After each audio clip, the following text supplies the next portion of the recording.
Question number 14 में हमें कह रहा है find the multiplicative inverse of the following number, यानी -4 और 7, इसका हमने इन्वर्स फाइंड करना है, मल्टीप्लिकेटिव इन्वर्स। तो z इन्वर्स इसका फार्मूला ये होता है a/a² plus b² and -b into a² plus b²। Simple इस फार्मूले में हम वैल्यू पुट कर देंगे, -4² प्लस 7²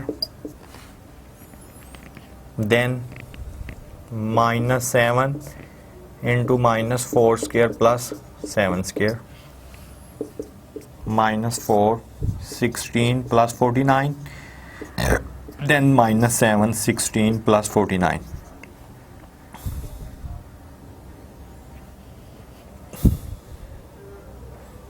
65 -4/65 एंड -7/65। ये हमारे पास z इन्वर्स की वैल्यू आ जाएगी।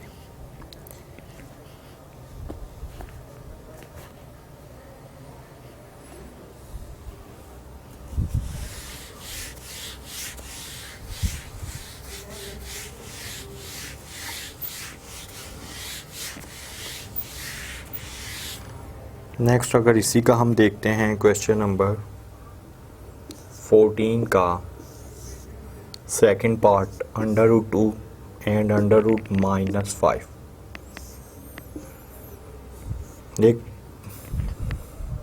-√5, इसका अगर हमने फाइंड करना है z इन्वर्स तो ये आएगा a/a²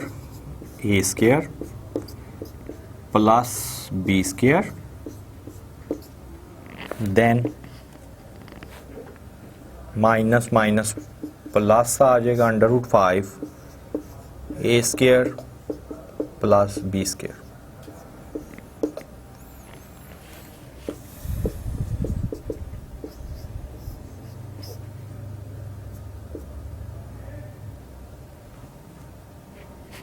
to plus 5 then 2 plus 5 and z inverse equal to √2/7 and √5/7।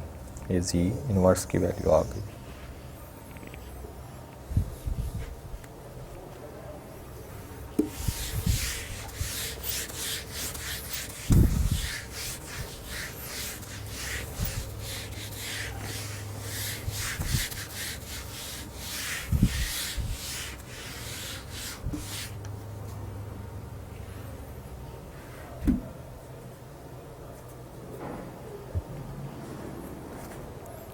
Next अगर हम इसका देखें क्वेश्चन नंबर 16, इसमें हमें कह रहा है separate into real and imaginary part, right as simplify in complex number. यानी अगर हमारे पास कॉम्प्लेक्स नंबर है 2 - अयोटा 7 अयोटा एंड 4 + 5 अयोटा, इसका मैंने रियल पार्ट और इमेजिनरी पार्ट सेपरेट करना है। तो सबसे पहले मैं मल्टीप्लाई 4 - 5 अयोटा, इसको रैशनलाइज कर देता हूँ, नीचे प्लस है तो माइनस साइन के साथ। इसे हम क्या लिख सकते हैं, 2 - 7 iota and 4 - 5 iota divided by 4² - 5 iota square. 2 को 4 से अगर हम मल्टीप्लाई करें 8 के इक्वल आएगा। 2 को -5 से मल्टीप्लाई करें -10 अयोटा आएगा। -7 को 4 से करें -28 अयोटा आएगा। Minus minus plus 35 iota square के इक्वल आ रहे। देन 16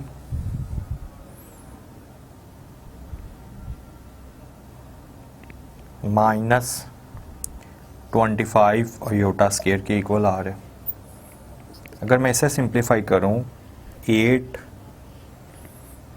अयोटा स्क्वायर -1 के इक्वल है, तो 8 - 35 इसे हम लिख लेते हैं। देन ये -38 अयोटा आ रहा है, ये 16 + 25 के इक्वल आ रहा है। 35 में से अगर मैं 8 माइनस करता हूँ तो देन ये 26 के इक्वल आ रहे हैं।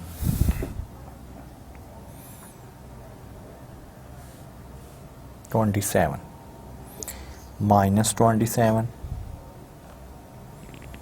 -38 योटा डिवाइडेड बाय 25 में से 16 अगर हम प्लस करते हैं तो देन 41 के इक्वल आ रहे हैं। तो मैं इसे इस फॉर्म में भी लिख सकता हूँ -27/41 एंड -38/41 अयोटा। अब ये इसका रियल पार्ट है एंड ये इसका इमेजिनरी पार्ट है, तो इस क्वेश्चन में हमने रियल और इमेजिनरी पार्ट को सेपरेट करना था।